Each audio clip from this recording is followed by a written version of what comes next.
Hello दोस्तों, स्वागत है आप सभी का आपके अपने यूट्यूब चैनल पर। तो कैसे हैं आप लोग दोस्तों। आज की हमारी क्लास है बीएड फर्स्ट ईयर के पेपर सेकंड की, जिसमें आज हम शैशवावस्था, बाल्यावस्था और किशोरावस्था मतलब इन्फेंसी, चाइल्डहुड और एडोलेसेंस का फिजिकल डेवलपमेंट देखेंगे कि इनका शारीरिक विकास किस प्रकार से होता है। तो ये टॉपिक आपके एग्ज़ाम के लिए काफ़ी इंपॉर्टेंट है, हर बार एग्ज़ाम में पूछा जाता है, तो इसमें कोई भी दो राय नहीं है कि आपको पढ़ना है या नहीं पढ़ना है। 100% आपको पढ़कर जाना है, क्योंकि आपको क्वेश्चन देखने को ज़रूर मिलेगा, चाहे ये तीनों प्रश्न आ जाए या फिर तीनों में से कोई एक के बारे में, या फिर चाइल्डहुड, इन्फेंसी या एडोलेसेंस तीनों के बारे में पूछ ले, कुछ भी पूछ सकता है। तो इसलिए आपको ये तीनों चीज़ें क्लियर करके जाना है, इसलिए आपको क्लास में एंड तक बने रहना होगा। यहाँ से आपका सारा डाउट क्लियर हो जाएगा और टॉपिक भी अच्छे से कवर हो जाएगा, रिविज़न हो जाएगा अगर आपने पहले से पढ़ रखा है। तो चलिए क्लास को स्टार्ट करते हैं ज़्यादा देर न करते हुए। सबसे पहले हम शैशवावस्था मतलब इन्फेंसी के शारीरिक विकास के बारे में देखेंगे। तो शरीर की विकास की बात हो रही है, तो सबसे पहले ये देख लेते हैं कि भार मतलब वेट कितना होता है इन्फेंसी के बच्चों का। जन्म के समय पूरी शैशवावस्था में बालक का भार बालिका से अधिक होता है। कहने का ये मतलब है कि जब कोई भी बच्चा जन्म लेता है, चाहे वो बालक हो, बेबी गर्ल हो या बेबी बॉय हो, तो बेबी बॉय जो होता है उसका भार बेबी गर्ल से ज़्यादा होता है जब तक शैशवावस्था चलती है। कब से चलती है?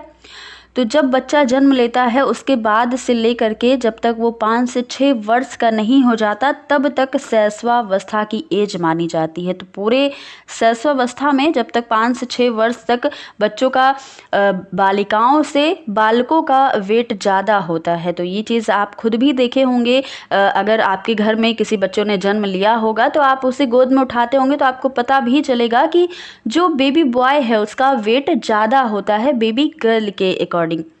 तो ये चीज़ें होती हैं। और जन्म के समय बालक का भार कितना होता है एक्यूरेट, तो 7.15 पाउंड और बालिका का भार लगभग 7.13 पाउंड होता है। बहुत ज़्यादा इसमें डिफरेंस नहीं है, बस थोड़ा सा डिफरेंस है। पहले 6 माह में शिशु का भार दोगुना होता है। जब बच्चा जन्म लेता है उसके बाद 6 महीने तक उसका भार 2 गुना हो जाता है, और जैसे जैसे वह 1 वर्ष का होता है उसका भार 3 गुना हो जाता है। जब वह जन्म लिया था उस समय से 3 गुना उसका भार हो जाएगा। दूसरे वर्ष में जब उसका दूसरा ईयर चल रहा होगा तब शिशु का भार केवल आधा पाउंड प्रति महीने मतलब मास के हिसाब से बढ़ता रहता है। और 5 वर्ष तक जब बच्चा हो जाता है, कोई भी बालक या बालिका, तो उसके अंत में 38 पाउंड के बीच में उसका वेट रहता है। तो इस प्रकार से उसका विकास होता है, चाहे बालक हो बालिका हो, सभी का शैशवावस्था में भार इस प्रकार से होता है। अब देखेंगे कि लंबाई कैसे होती है। तो जन्म के समय संपूर्ण शैशवावस्था में बालक की लंबाई बालिका से अधिक होती है। क्या कहा गया कि बालक की लंबाई बालिका से अधिक होती है, मतलब हमने बाद में भी ये चीज़ देखी थी कि जो बेबी बॉय था उसका वेट ज़्यादा था बालिकाओं की अपेक्षा। लंबाई भी जो बेबी बॉय है उसकी ही अधिक होती है, जो गर्ल होती है बेबी गर्ल की लंबाई कम होती है। यही चीज़ कहा गया कि जब शैशवावस्था में जो बच्चे होते हैं उसमें बालक की लंबाई ज़्यादा होती है बालिका की अपेक्षा। जन्म के समय बालक की लंबाई लगभग 20.5 इंच और बालिका की लंबाई 20.3 इंच होती है, लगभग यहाँ पर बताया गया है। अगले 3 या 4 वर्षों में बालिकाओं की लंबाई बालकों से अधिक हो जाती है। जब 3 या 4 वर्ष की एज में जब होती हैं बालिकाएं, तो उनकी लंबाई बालकों से अधिक होने लगती है, वो जल्दी बढ़ने लगती हैं, उनकी लंबाई तेज़ी से बढ़ती है उस टाइम। उसके बाद बालकों की लंबाई बालिका से फिर आगे निकल जाती है। तो इस प्रकार से लंबाई उनकी जो है बढ़ती रहती है, कभी बालिका की कभी बालक की। तो एक एज होती है लंबाई बढ़ने की। पहले वर्ष में शिशु की लंबाई लगभग 10 इंच और दूसरे वर्ष में जब शिशु होता है तो 4 या 5 इंच उसकी लंबाई बढ़ती है। तीसरे, चौथे और 5वें वर्ष में उसकी लंबाई कम हो जाती है। तो इस प्रकार से लंबाई यहाँ पर बढ़ती है शैशवावस्था में। आगे देखेंगे सिर व मस्तिष्क का विकास कैसे होता है। नवजात शिशु के सिर की लंबाई उनके शरीर की कुल लंबाई का 1/4 मतलब 1/4 उनकी लंबाई होती है। उनका शरीर जो है वो आपको छोटा दिखेगा, लेकिन उनका सर ज़्यादा बड़ा दिखेगा। पहले 2 वर्ष में सिर बहुत तीव्र गति से बढ़ता है, जो उनका सिर है, हेड, वो तेज़ी से बढ़ेगा, परंतु उसके बाद उसकी गति थोड़ी धीमी हो जाती है। जन्म के समय शिशु के मस्तिष्क का भार 350 ग्राम होता है और शरीर के भार के अनुपात में अधिक होता है। शरीर कम होता है जबकि मस्तिष्क या माइंड या ब्रेन जो है इसका भार ज़्यादा होता है। कितना होता है? 350 ग्राम होता है शिशु का मस्तिष्क का भार। तो ये आपको याद भी रखना है एक्यूरेट, क्योंकि आपको आगे भी काम आएगा। यह भार 2 वर्ष में दोगुना हो जाता है और 5 में जाते जाते शरीर के कुल भार का लगभग 80% हो जाता है। देखिएगा कि हड्डियां, इसका विकास कैसे होता है हड्डियों का। तो नवजात शिशु की हड्डियां छोटी और संख्या में 270 हड्डियां ही होती हैं। संपूर्ण शैशवावस्था में मतलब 0 से लेकर के 5 वर्ष के बीच में ये छोटी, कोमल, लचीली और भली प्रकार जुड़ी हुई होती हैं। देखिएगा, जब आपके घर में कोई बच्चा जन्म लेता होगा या फिर आप किसी छोटे शिशु को अपनी गोद में लेते होंगे तो आपको खुद भी डर लगता होगा। उनके गले पर उनका खुद का कंट्रोल नहीं होता है, पूरे शरीर पर बच्चों का, तो आपको लेने में डर लगता है कि इनकी हड्डियाँ इतनी कमज़ोर हैं, कहीं कुछ हो ना जाए, डर लगते रहता है। तो ये चीज़ें होती हैं कि शैशवावस्था में उनकी हड्डियां बहुत ही कोमल, लचीली होती हैं। ये कैल्शियम फॉस्फेट और अन्य खनिज पदार्थों की सहायता से दिन प्रतिदिन कड़ी होती जाती हैं, मतलब मजबूत होती जाती हैं। जैसे जैसे बच्चा बढ़ता जाता है और खाते पीते जाता है तो वैसे उसकी हड्डियां मजबूत होती चली जाती हैं। और इस प्रक्रिया को हम कहते हैं अस्थि निर्माण, अस्थिकरण या ऑसिफिकेशन की प्रक्रिया। बालकों की तुलना में बालिकाओं में अस्थिकरण की गति तेजी से होती है। तो ये भी आपको याद रखना है। यहाँ पर क्या हुआ, जहाँ पर हड्डियों की बात आई तो वहाँ बालकों से अधिक बालिकाओं की अस्थिकरण में तीव्र गति पाई जाती है। इनकी हड्डियाँ ज़्यादा मजबूत होती हैं बालकों की अपेक्षा, मतलब शैशवावस्था में सिर्फ। तो ये चीज़ें आपको याद रखना है। अब दांत की बात कर लेते हैं। तो छठे महीने में शिशु के अस्थायी, जो टूट जाएंगे, स्थायी नहीं रहेंगे, या आप दूध के दांत भी कह सकते हैं, तो ये निकलने आरंभ हो जाते हैं जब बच्चा 6 महीने का होता है या 8 महीने का होता है। लगभग 6 से 8 महीने में सबसे पहले नीचे के अगले दांत निकलते हैं और 1 साल की उनकी उम्र हो जाती है तब उनकी संख्या लगभग 8 हो जाती है। लगभग 4 वर्ष की उम्र तक शिशु के दूध के सारे दांत निकल आते हैं। फिर उसके बाद क्या होते हैं, दूध के दांत गिरने लग जाते हैं। तो इस प्रकार से दूध के दांत कब तक पूरे निकलते हैं? 4 या 5, आप मान के चलिए 4 या 5 वर्ष तक उनके सारे दूध के दांत निकल आते हैं। अब देखिएगा अन्य अंग, अदर ऑर्गन्स कैसे मतलब ग्रो करते हैं। तो नवजात शिशु की मांसपेशियों का भार जो है उनके शरीर के कुल भार का 23% होता है। यह भार धीरे धीरे बढ़ता चला जाता है। जन्म के समय हृदय की धड़कन काफ़ी तेज और काफ़ी धीमी होती है। जैसे जैसे हृदय बड़ा होता जाता है, उनका विकास होता जाता है, वैसे वैसे उनकी धड़कन में स्थिरता भी आ जाती है। पहले उनकी धड़कन जो है काफ़ी तेज हो जाती है या फिर काफ़ी धीमी हो जाती है, लेकिन जब बच्चा बड़ा होता जाएगा तो इसमें स्थिरता आ जाएगी। पहले महीने में शिशु के हृदय की धड़कन 1 मिनट में 140 बार होती है। लगभग 6 वर्ष की आयु में इसकी संख्या घटकर 100 हो जाती है। और एक स्वस्थ व्यक्ति के कितनी होती है? तो 72 होती है 1 मिनट में। ये भी आपको पता होगा, आई होप। शिशु के शरीर की ऊपरी भाग का लगभग पूर्ण विकास 6 वर्ष की आयु तक हो जाता है।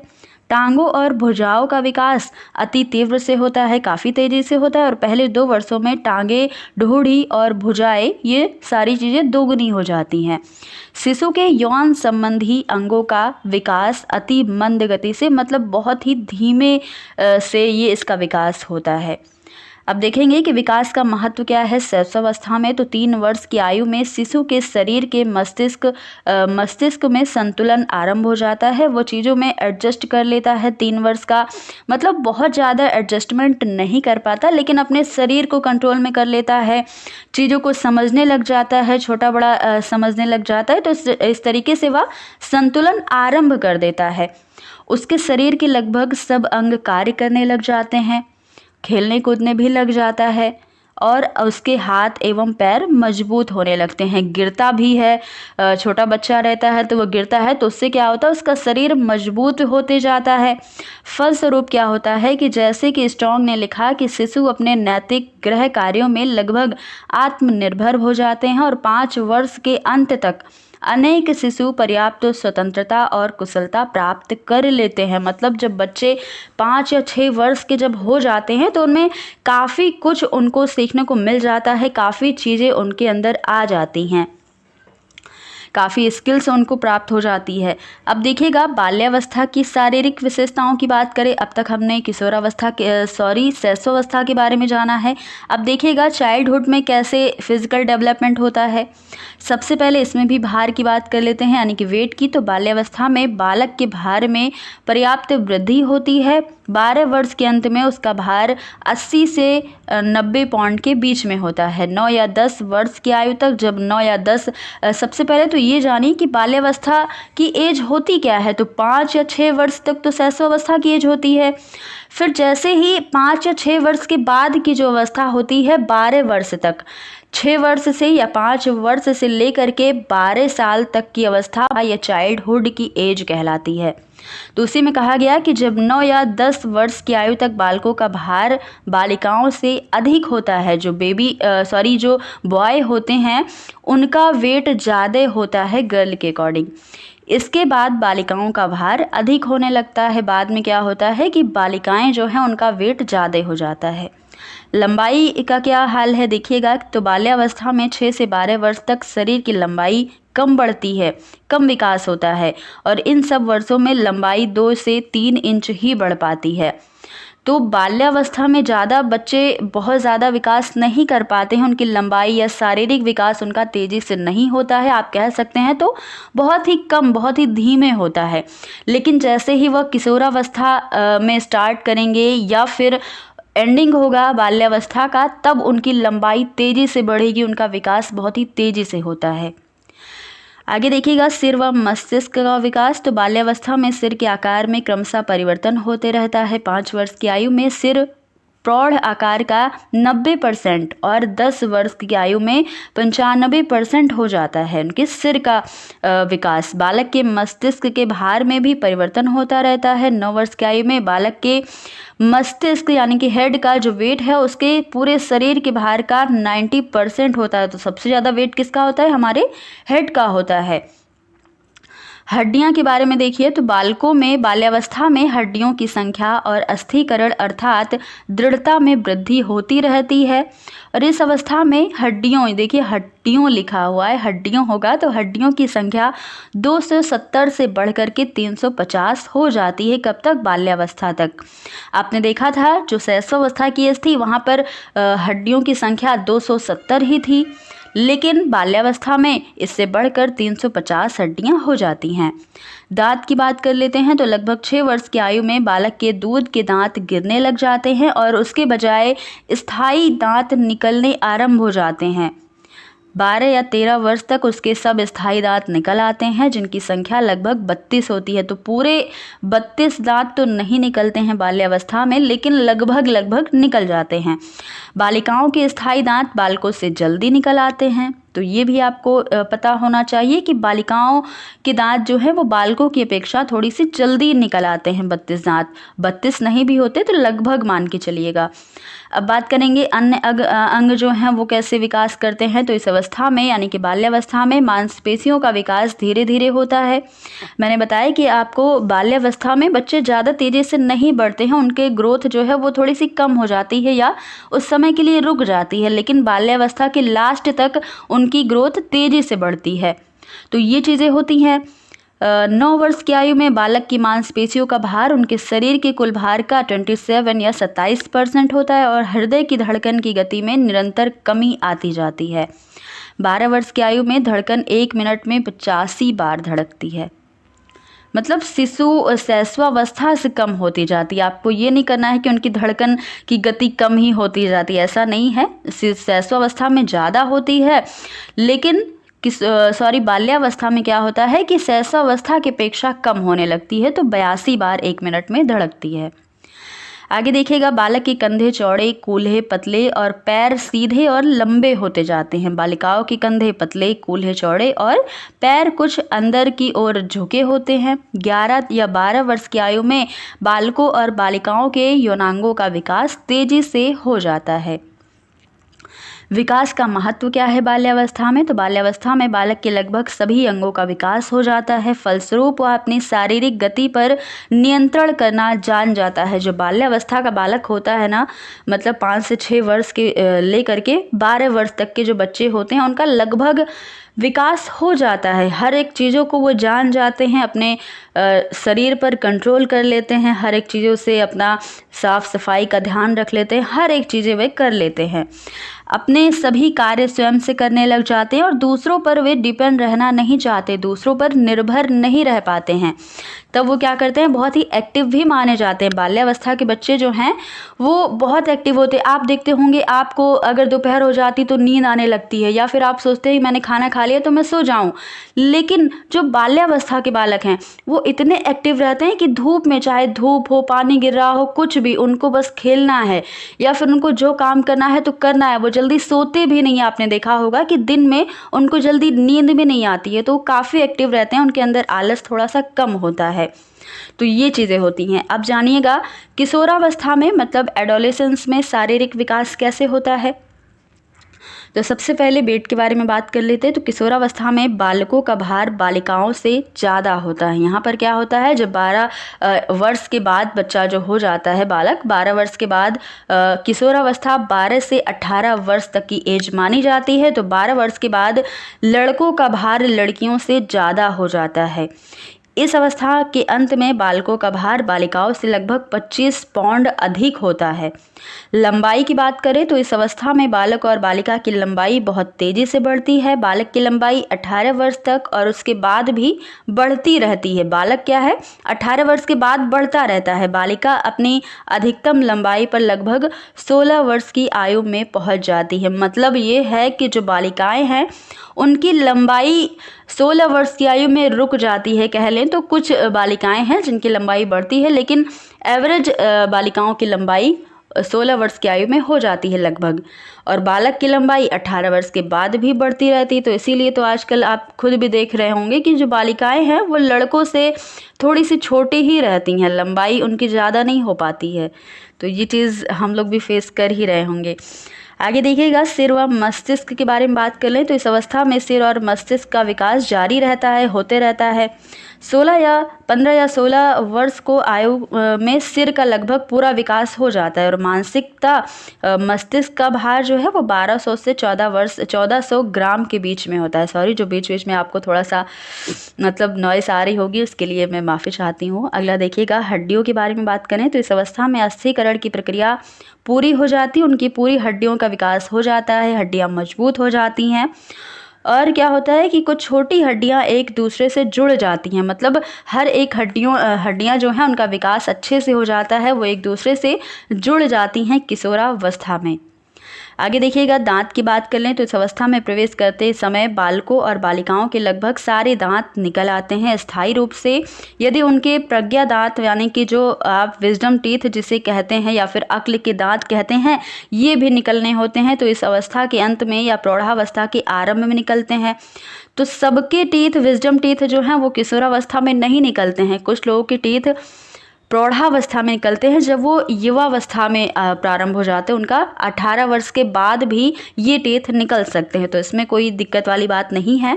अब देखिएगा, अन्य अंग की बात कर लें तो इस अवस्था में मांसपेशियों का विकास तेजी से होता है। 12 वर्ष की आयु में मांसपेशियों का भार कुल शरीर के भार का लगभग 33% और 16 वर्ष की आयु में लगभग 44% हो जाता है। हृदय की धड़कन में निरंतर कमी होती जाती है, शैशवावस्था से कम ही होती जाती है धड़कन।